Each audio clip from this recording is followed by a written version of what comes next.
Here we have our tracks. And our first track here, as you can see, is our transport track. And below that, we've got our master section. And right here, we have an audio track. Now I click on this audio track, you'll notice if I click on it again, it sort of blinks here on the mixer. Then you know that's the track we're selected. I'll select the bass, and now that blinks. Now I can also click on this audio track right here, grab right here, and sort of drag it down and move a track in the sequencer. Doesn't happen on the mixer. Be aware of that too. I can move right back to if I want to. Now if I click here on the master and move it, it can't be moved up or down. So the master section on your sequencer stays there. And the same for the transport. I grab the transport, I go down, I go up, remains in place. I've got a bass here and a sub bass. So here it just says sub. I can click on that and open it up. I want to go here, double click, and call it a sub bass. So you can name your tracks, obviously. Once I do, it's right in there. Pretty simple.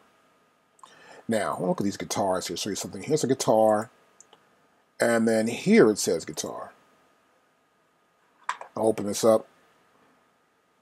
We'll just press F7, get a wider view, and you can see we have two guitar lanes actually. Actually 3 here and 4 here, and 2 guitar tracks.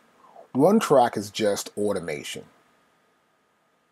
One track is just the MIDI data. So if I play it back, we'll see the guitar parts here. And you'll notice here, as it plays a part, the note lane activity lights up here. That note lane activity lights up here. I can also mute and bring it back in.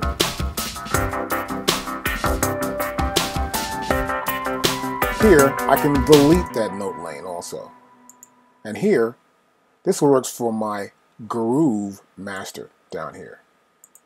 For my groove master, I can reset the timing and sort of the swing value of this lane through the groove master.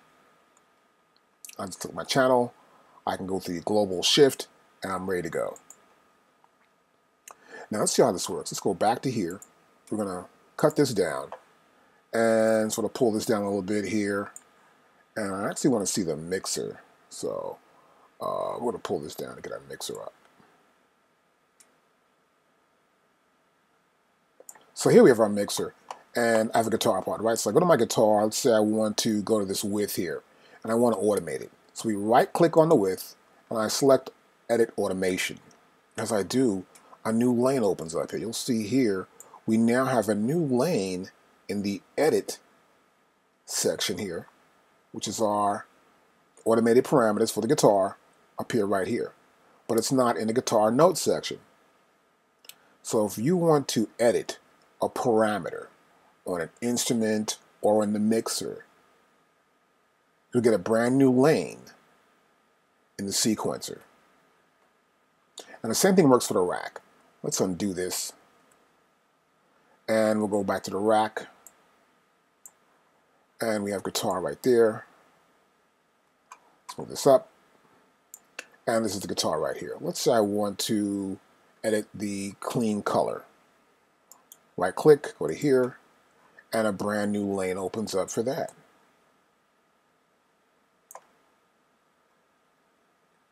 As you can see right there. And that rotary appears here. But you'll notice too that up here, these are more or less for the mixer. Meanwhile, right here, the guitar itself, this rotary, and this on-off data right here, which will be recorded in this lane, appears in the lane for MIDI data.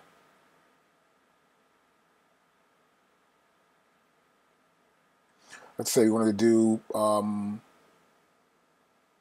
pitch.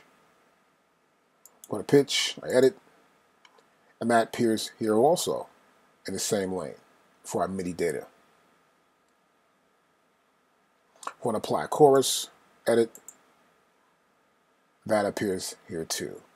So you notice once it does, you'll notice, of course, a rectangle will appear around the items that we're going to automate, whether it's the mixer or the rack.